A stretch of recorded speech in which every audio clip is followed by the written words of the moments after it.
Дами и господа, моля за малко внимание. Добър вечер на всички в тази необичайно прохладна за септемврийския Пловдив вечер.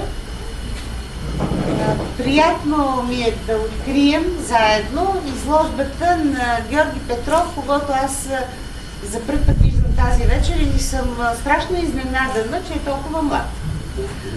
Младостта, разбира се, не е порок, но виждайки картини негови, винаги съм си мислила, че е по-зрял творец. Оказва се, че за някои времето тече с различна скорост.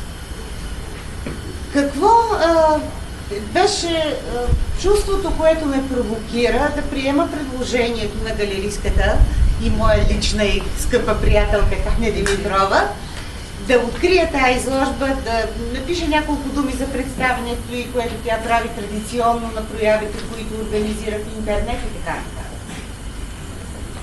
Оказа се, че се срещам в тези картини с един художник, който е удивително привлекателен в начина си, по който подхожда към пейзажа, към няма да го нарека натюрморт, защото неговите цветя са живи, те не са откъснати.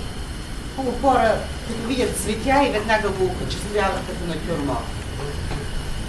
Тези неща, които виждаме пред нас тази вечер, всички са пропити от една много специфична носталгия и на мен ми се струва, че тези негови мечтани, сънувани обекти са ни близки именно за това, че дълбоко в душата си никой от нас не е скъсал с магическата сила на природата, с промяната на светлината, с това движение върху хълмовете, върху къщите, на сенките на облаците, на сенките на разлистените дървета, на това усещане за течаща вода или може би строяща през клоните слънчева светлина. Всичко това носи една магия, абсолютно неустоима, и аз съм го казала и в текста, който написах, обяснявам си защо той е толкова млад, а вече има толкова почитатели. Защото тези неща носят момента на реалния обект, но нито един от тях всъщност не е реалистичен. Всички те са някак сън или мечта. Нещо, което е много романтично, а романтиката е жива във всеки от нас.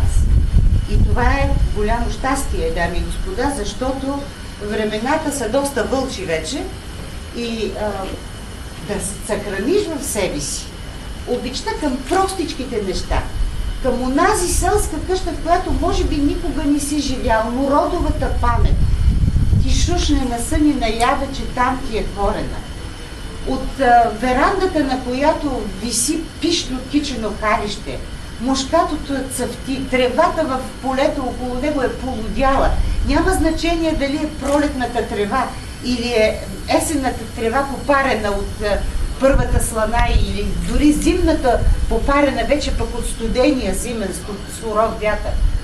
Дали в всичките тези прекрасни, чаровни цветя, които цъфтят в неговите картини, които без да са изписани по никакъв начин, вие веднага ще разпознаете, че са макове или че върху гладката повърхност на водата са цъфнали лилии.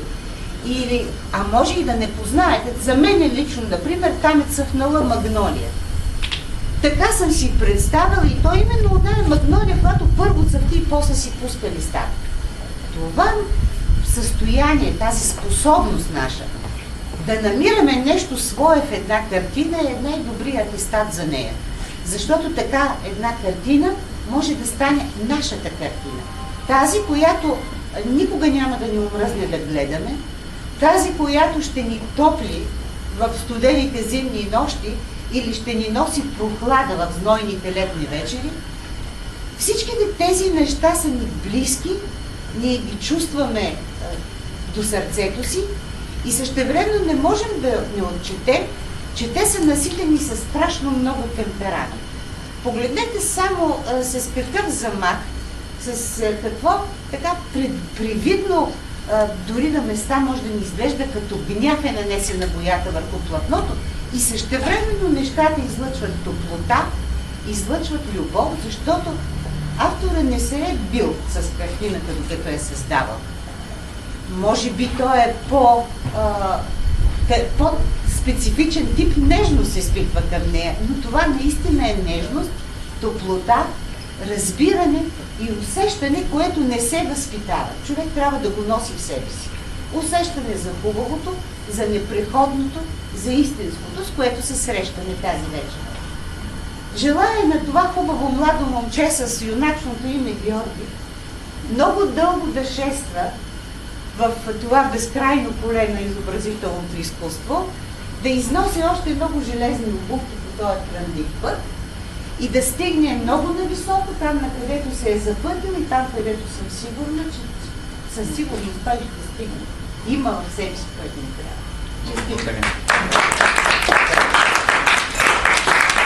Дами и господа, ако желая автора да каже нещо, иначе изложбата е на ваше разположение. Да. Харна и Читаме изложбата до среда. Ако иска той да каже две-три думи.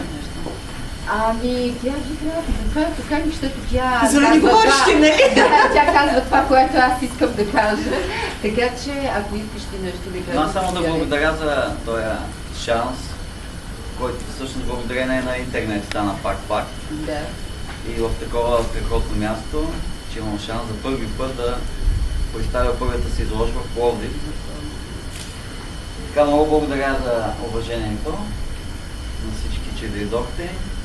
Някои картини са много нови, специално са правени за... Помири се. Тук, помири се. Да, още топли. И след тия страхотни думи много благодаря. Научиха точно нещата. Да, видите точно в преценката. Мога да се вярваме, то без да се познаваме, без да... Ставаме психолози с времето. Малко се превърна в разговор, но непринудено, но това е естествено. Още повече, че аз 15 години съм работила в тая къща тук и се чувствам съвсем дома си. Да. И аз така се чувствам и... Така. Ми заповядайте, считаме изложбата за открита, заповядайте, опитайте прекрасните вина на винарска изба за Грей и който не е разгледал вътре също има картини, така че заповядайте.